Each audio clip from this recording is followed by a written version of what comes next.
51 की है। इन दिनों बाबा कुएं से जल स्वयं ही निकाल कर स्नान करते।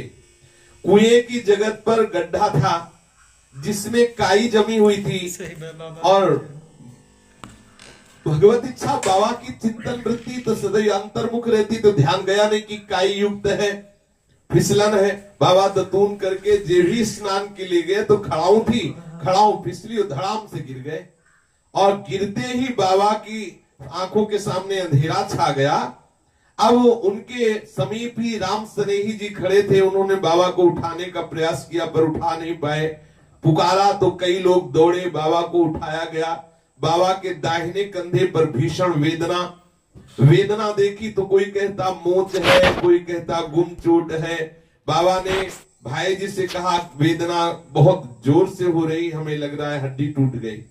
कष्ट की स्थिति में बाबा प्रसन्न थे। बाबा को उठाया गया, उनके वस्त्र बदले गए। गीता वाटिका के समीप में रेलवे अस्पताल है। भाई जी बाबा को अस्पताल ले गए।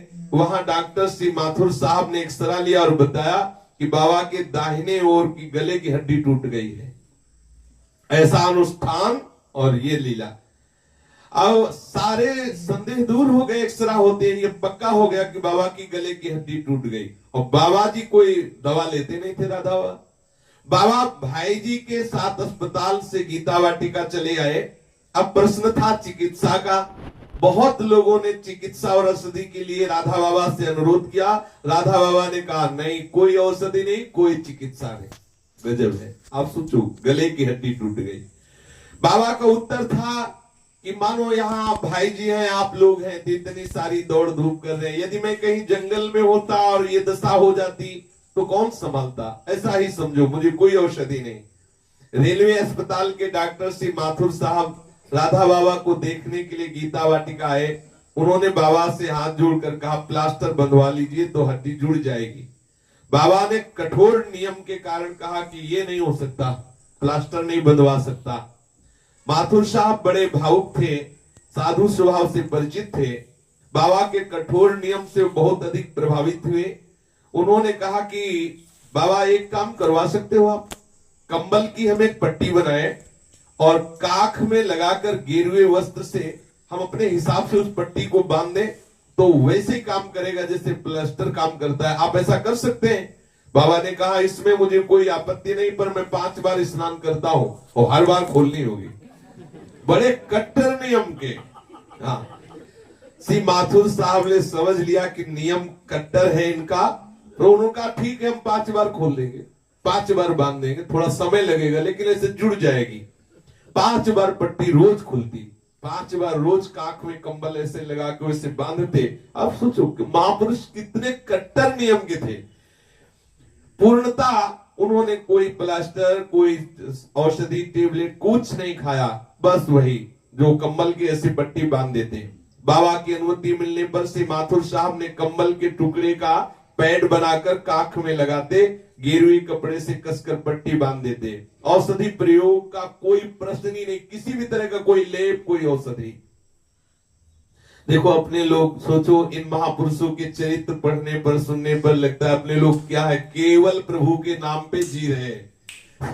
केवल प्रभु के नाम पे हम अपना उदर पोषण कर रहे हैं, जी रहे हैं।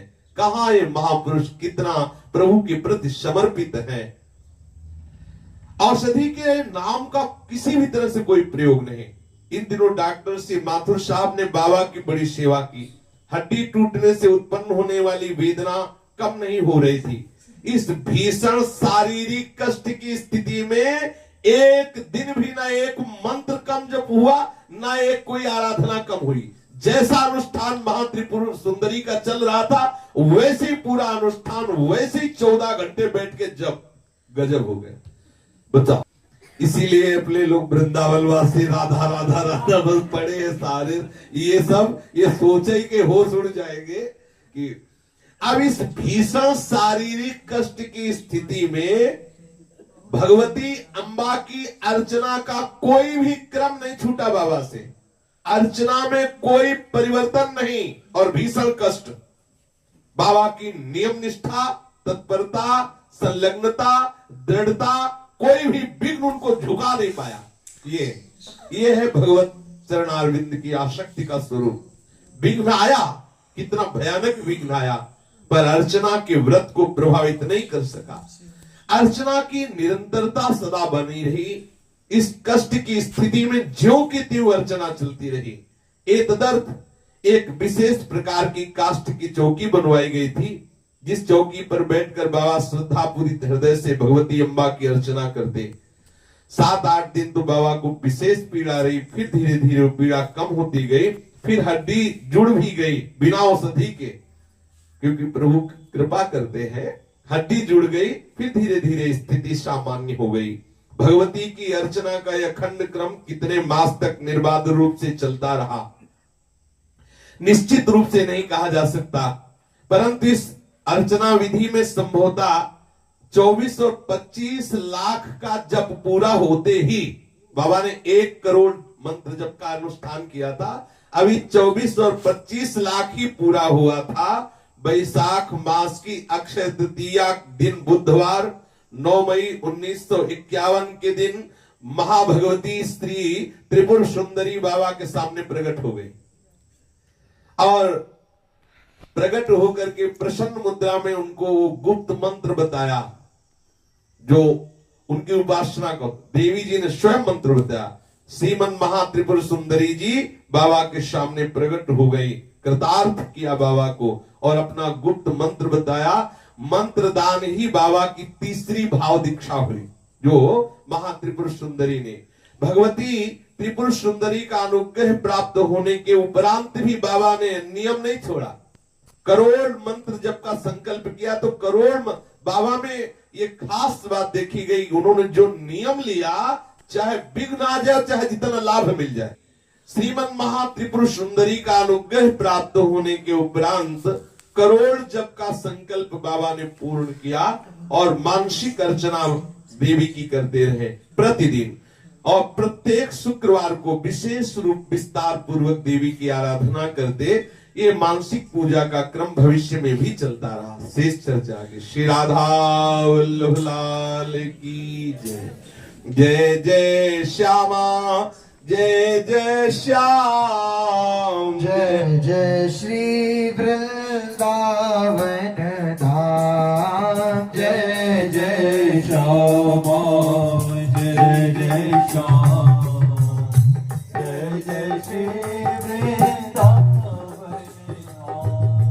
पावन राधे तेरा नाम, पावन राधे तेरो नाम।